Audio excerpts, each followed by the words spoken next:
Meu nome é Rejane Alves de Arruda, sou advogada e professora universitária. Professora na Universidade Federal de Mato Grosso do Sul e na Universidade Católica Dom Bosco. Sou também professora de processo penal da Escola Superior da Magistratura daqui de Mato Grosso do Sul.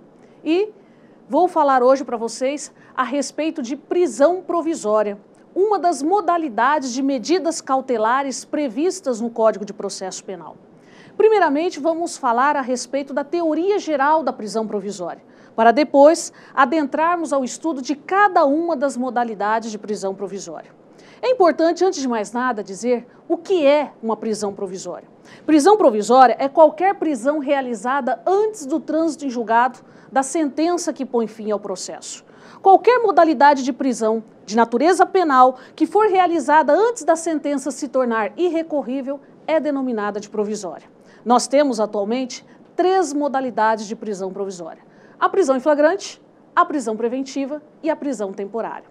A prisão em flagrante é a única que dispensa mandado judicial, é a única que dispensa a ordem escrita da autoridade judiciária competente. Já as prisões decorrentes de mandado serão justamente a prisão preventiva e a prisão temporária. A prisão temporária, ela está prevista numa lei especial, que é a Lei 7.960 de 89. Já a prisão em flagrante e a prisão preventiva estão previstas justamente no Código de Processo Penal.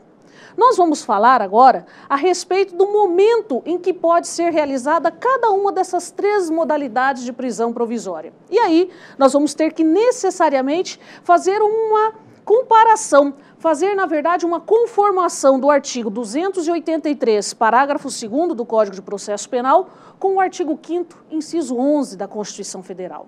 Nós vamos perceber que o artigo 5º, inciso 11, ele diz: a casa é asilo inviolável, ninguém nela podendo entrar ou permanecer sem consentimento do morador. Portanto, para que se realize uma prisão, seja uma prisão em flagrante, seja uma prisão decorrente de mandado, há necessidade, antes de mais nada, de consentimento do morador.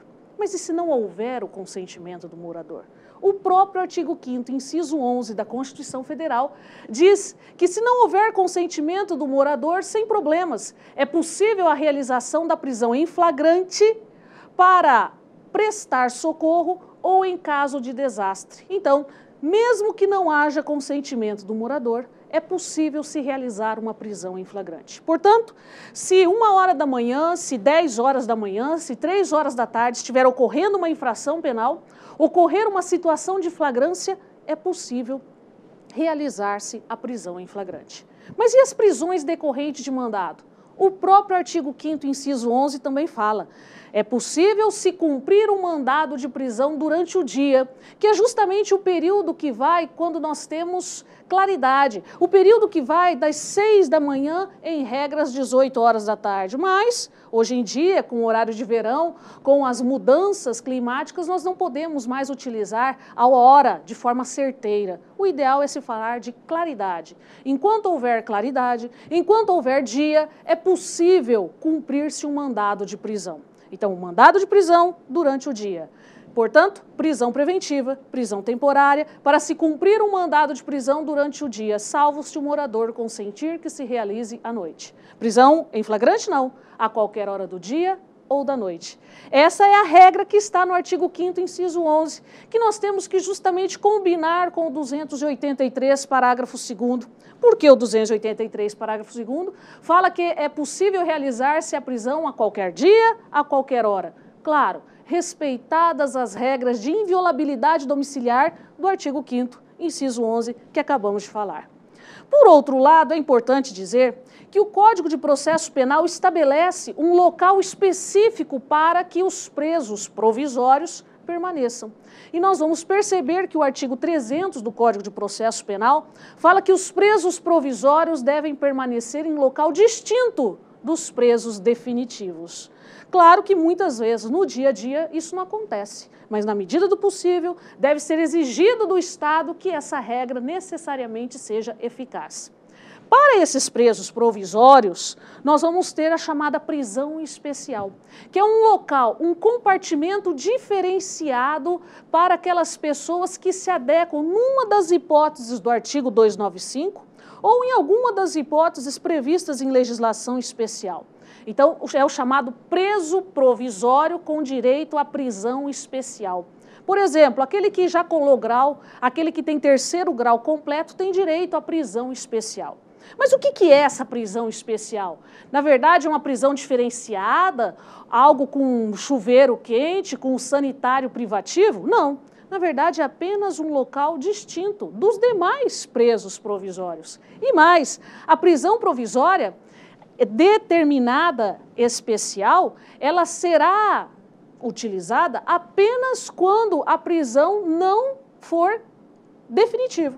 Se eventualmente o preso se tornar um preso definitivo, ou seja, se transitar em julgado a sentença que o condenar, nesse caso, então, acaba a prisão especial. Salvo algumas hipóteses. Existem algumas profissões, justamente em razão da sua natureza, fazem com que a prisão especial ocorra mesmo após o trânsito em julgado. Por exemplo, os magistrados, os agentes penitenciários, os membros do Ministério Público, essas pessoas, mesmo após o trânsito em julgado, terão direito a um compartimento diferenciado, justamente em razão da natureza das funções que já exerceram. Mas a regra é que prisão especial é apenas para preso provisório.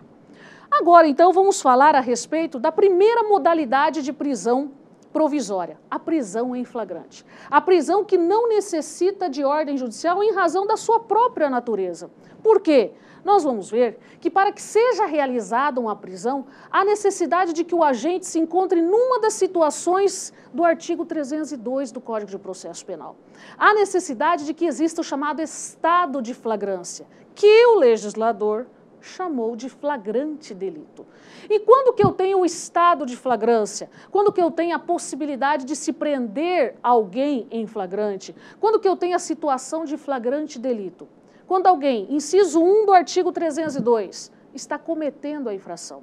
Inciso 2, quando acabou de cometer a infração. Inciso 3, quando é perseguido logo após a prática da infração.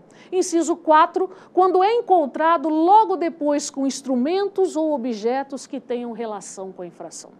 Notem, portanto, que esses 4 incisos simplesmente definem as hipóteses de estado de flagrância. Portanto, se a pessoa não foi pega no inciso 1, nem na situação do inciso 2, nem na situação do inciso 3, nem na situação do inciso 4, consequentemente, ela não estará em estado de flagrância. E aí, então, a prisão não pode ser realizada e, se for realizada, será considerada ilegal.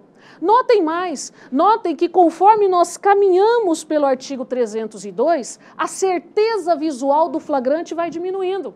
No inciso 1, o cidadão está cometendo a infração. No inciso 4, ele é encontrado logo depois com instrumentos ou objetos que tenham relação com a infração e que façam presumir ser ele o autor da infração. Em razão dessa diferença que existe entre as 4 modalidades de flagrante, veio a doutrina e diz, ora, nós temos o flagrante próprio no inciso 1 e no inciso 2, o flagrante real, o flagrante propriamente dito. No inciso 3, nós temos o quase flagrante, também denominado de flagrante impróprio. No inciso 4, nós temos o flagrante ficto, nós temos o flagrante presumido. Percebam mais que se eventualmente a pessoa não está em nenhuma das hipóteses do artigo 302, ela poderá se apresentar espontaneamente perante a autoridade policial e não poderá ser presa em flagrante. Isso quer dizer que não há aquela história que a gente ouve por aí de 24 horas, de 48 horas para fugir do flagrante. O que há, na verdade, é uma precaução de nós, advogados, para que o cidadão que não foi encontrado nem cometendo a infração e nem tendo acabado de cometer, não for, então, perseguido pela prática dessa infração, não for encontrado logo depois com instrumentos ou objetos que tenham relação com a infração. Ou seja, para que justamente o cidadão que não foi pego na hipótese de flagrante real, não possa ser pego numa hipótese de flagrante presumido. Então, é uma precaução. Mas percebam, a lei não fala absolutamente nada sobre prazo para se realizar uma prisão em flagrante.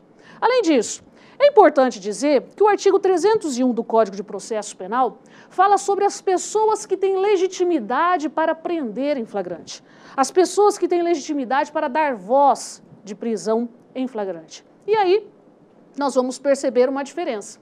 O artigo 301, ele fala, olha, se eventualmente se tratar de agente de polícia ou autoridade policial, nós vamos ter uma obrigação.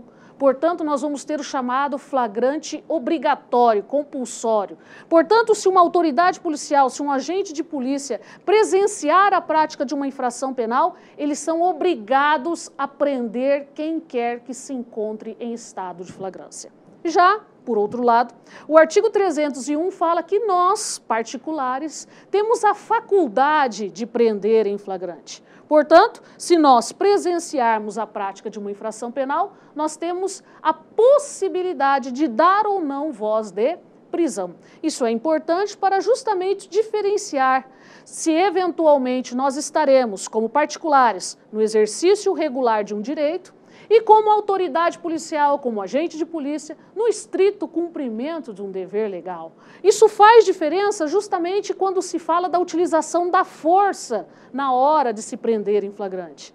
Claro, tanto o particular quanto a autoridade podem utilizar de força, mas na medida do necessário, sob pena de responderem pelo excesso. Por outro lado, nós vamos verificar que a prisão em flagrante ela deve ser formalizada. Por que isso? Porque nós temos uma diferença essencial da prisão em flagrante em relação às outras modalidades de prisão.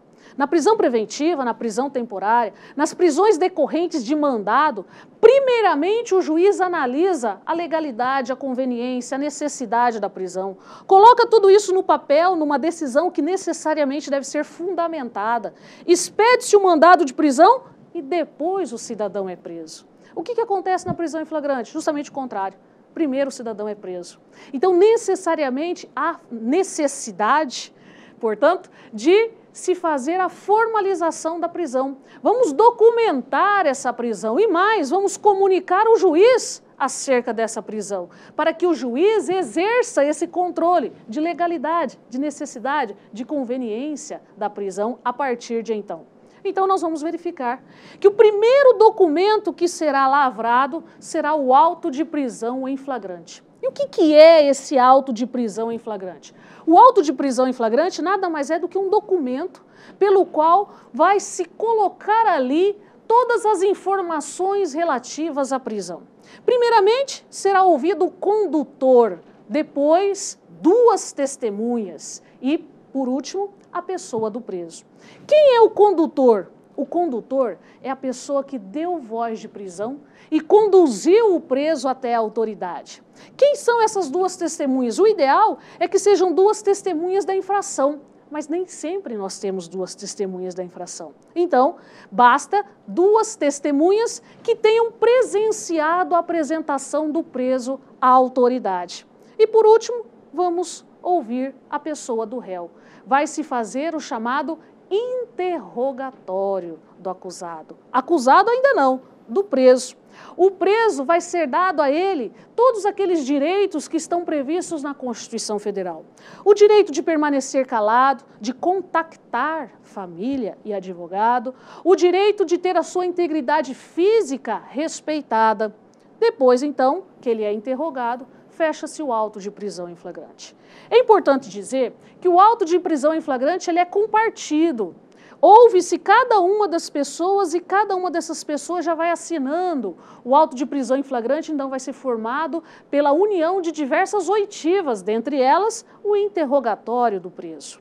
Esse auto de prisão em flagrante, ele deve ser lavrado dentro de 24 horas da prisão. O Código de Processo Penal, então, pela primeira vez, estabelece um prazo na prisão em flagrante, que é justamente para a lavratura do auto de prisão em flagrante. Mas não basta o auto de prisão em flagrante. Nós temos ainda que falar a respeito da chamada nota de culpa. E o que é a nota de culpa? A nota de culpa nada mais é do que um documento que se dá ao preso informando-o